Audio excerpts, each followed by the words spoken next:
She had the best smile. It radiated love.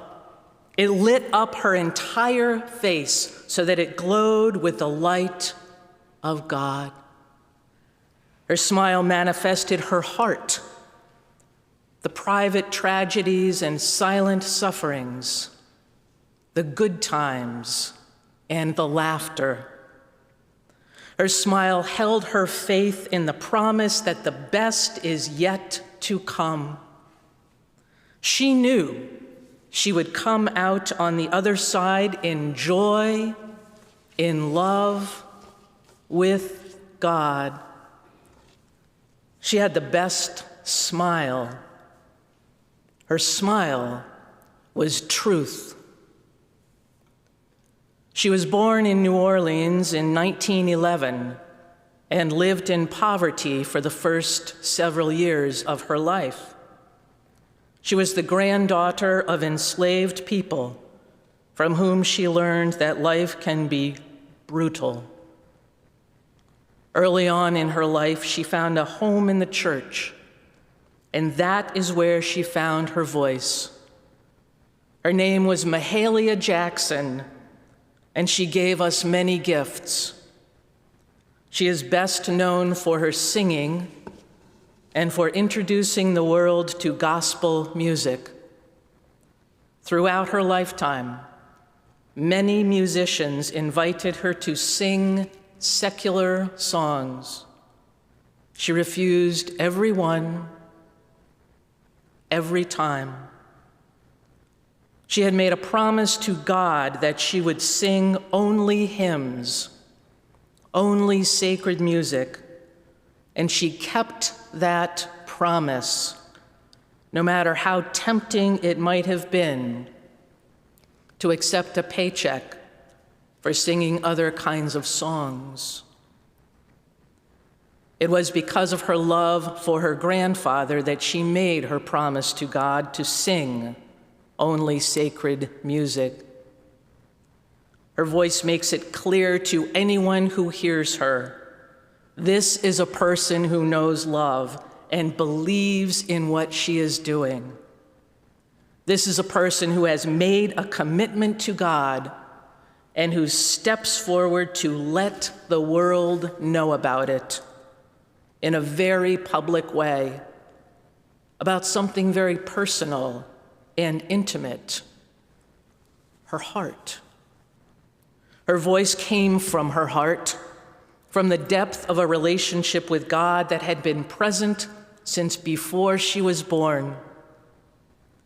Perhaps the biggest compliment Mahalia Jackson ever received was from a critic who wrote, "Mahalia Jackson doesn't believe that God exists. She knows it."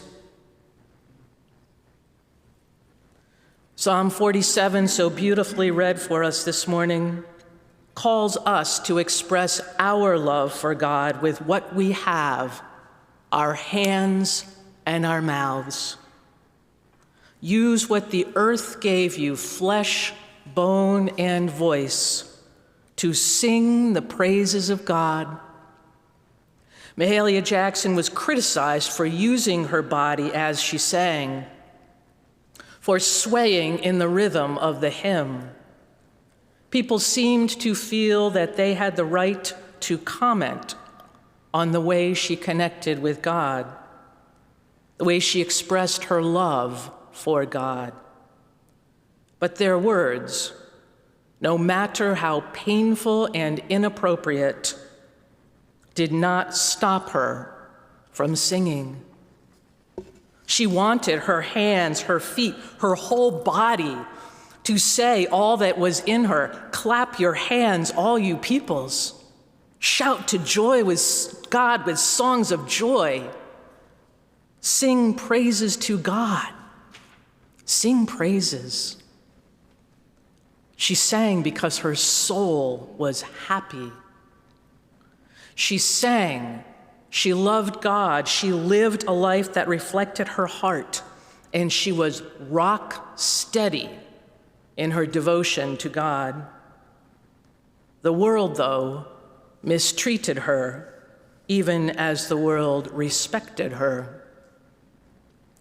She grew up without much money, and when she had some money and was known all over the world, she still had to live with the moral poverty of the world. She spoke about being respected and embraced after she gave a concert, praised for sharing her gift of song. And then the very next day, being very much disrespected while walking down the street in the same city. Mahalia Jackson, beautiful child of God, who kept a promise and sang her heart to God and God only, was disrespected and mistreated because of the color of her skin. And she went on, and she continued. The bouncing revival beat of her singing the gospel moved the people who heard her to do the same. She moved on a little higher by helping them know God. One of the high places for her was her friendship with the Reverend Dr. Martin Luther King Jr. They met at a conference in Alabama where their love for God overlapped with the world's need for a strong, nonviolent response to injustice. They became trusted friends, and years later, at the March on Washington, Mahalia Jackson introduced her friend by singing, "I've been buked and I've been scorned." After her song, Dr. King stood at the podium to deliver his speech in the shadow of the statue of Abraham Lincoln by the reflecting pool in Washington, D.C. He had practiced the speech he planned to give, and the night before the march, he removed the part about his dream. When she realized he was not going to share his dream, Mahalia Jackson, seated on the stage with the other dignitaries, called out to him, "Tell them about the dream, Martin. Tell them about the dream." And so, as Dr. King's advisor tells the story, Dr. King set aside any paper he had remaining in front of him, and he began to speak directly from his heart. "I have a dream," he said, and he began to preach.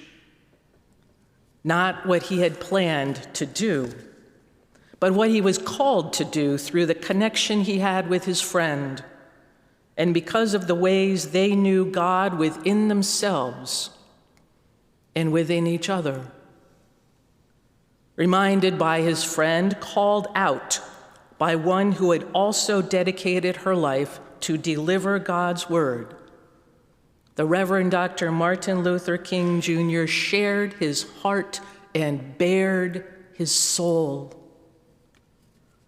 And the world is better for it.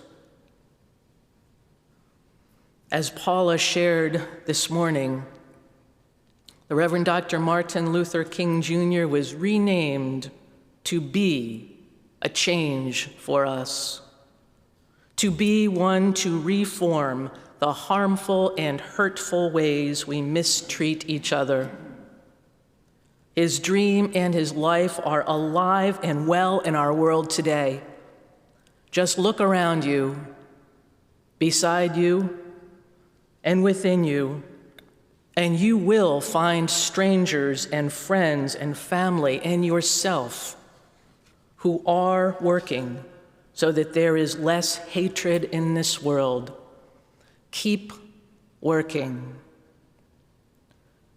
The simplest way to do this work is to replace hatred with love. Simple, not always easy. Mahalia Jackson knew it in the world and in herself. She knew the challenge of meeting a hateful word with love, and she persisted. The impact of Mahalia Jackson and Martin Luther King Jr. continues to grow, and their voices are still singing and speaking when people meet hatred with love. I recently heard a story about someone who did this, and I hear a beautiful tribute in this story to both of these beloved people. Tim O. Maines, the first openly gay elected official in New York State, was riding in a parade on the back of a convertible. Ahead of him on the parade route was a group of people who carried hate in their hearts for those who are different than they. They yelled at him, "Evil, evil, evil." And do you know what he did?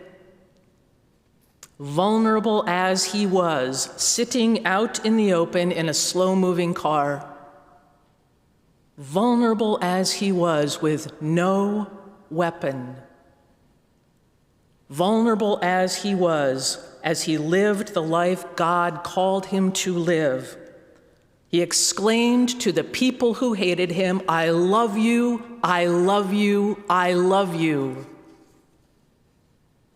Do you hear the voices of Mahalia Jackson and Martin Luther King Jr. in this story? It is rarely easy to live a life that reflects the love of God, a life that replaces hatred with love. But when you have God as your core, when you have love as your base, and when you listen only to God, only to the beloved friends and family in your life who have solid relationships with God, and when you speak the truth in love, you are changing the world. You don't have to give away all of your possessions to know God. You don't have to get up and march to live a life of fullness. What you do have to do is listen for the ways that God calls you to live your life in love. Find the way that you can be a loving presence to this world.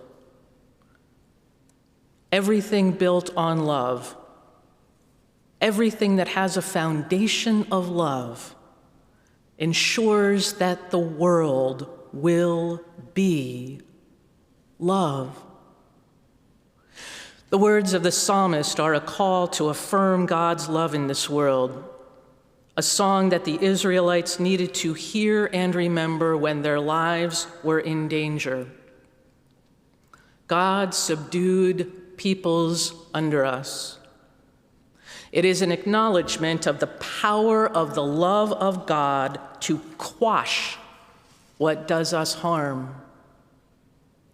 It is a call to us to move on ahead, to go higher on by our relationship with God. By our relationship with God, and not at the expense of someone else. We all know that sometimes human beings mistreat each other because they can only feel good about themselves by putting someone else down. This is not God. This is not a response or reaction to the true love of God within each person. The Reverend Dr. Martin Luther King Jr. lived the words of this psalm, "Subdue," which can also mean overcome.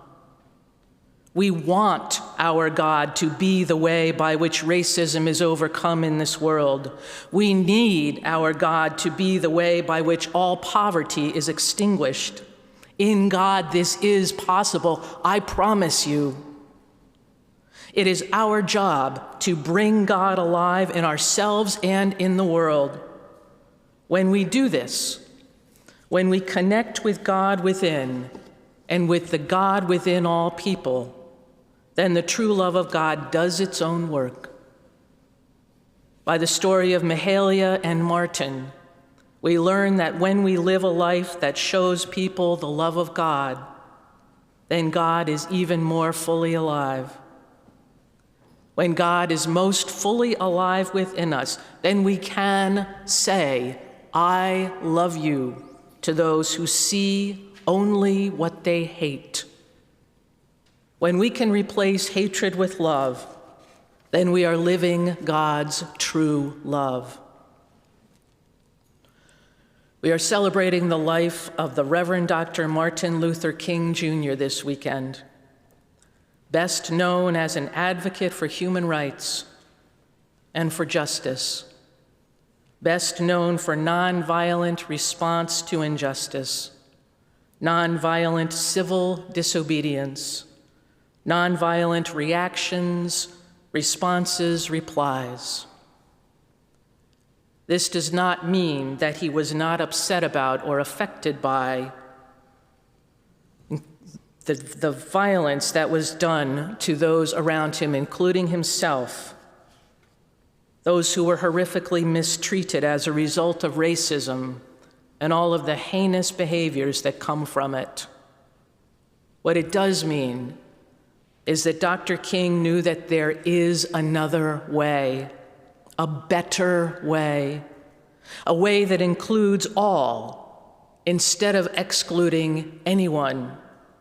That way is love, and he knew it. Love of God lived out in our lives makes the best difference.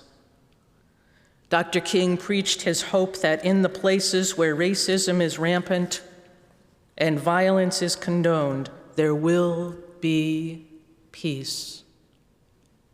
His dream was that on one day, places which are sweltering with the heat of injustice, sweltering with the heat of oppression, will be transformed into an oasis of freedom and justice.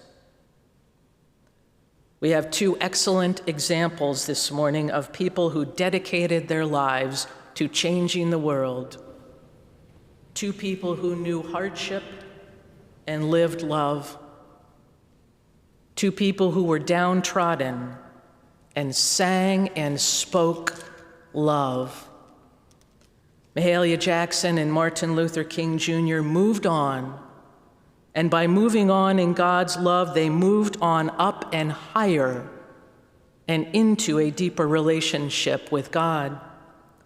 They found their strength from love, not from fear and hatred, even though fear and hatred were parts of their daily lives. They knew that this is not the way of God. They give us the examples to this day of what it is to live the love of God. Sing your heart, speak your truth, cherish your friends, and listen to those who know the love of God. In this, you are working for justice for all people. Martin Luther King Jr. dreamed and preached and prayed and worked so that one day people will be judged by the content of their character and not by the color of their skin. We work so this continues to be so. Amen.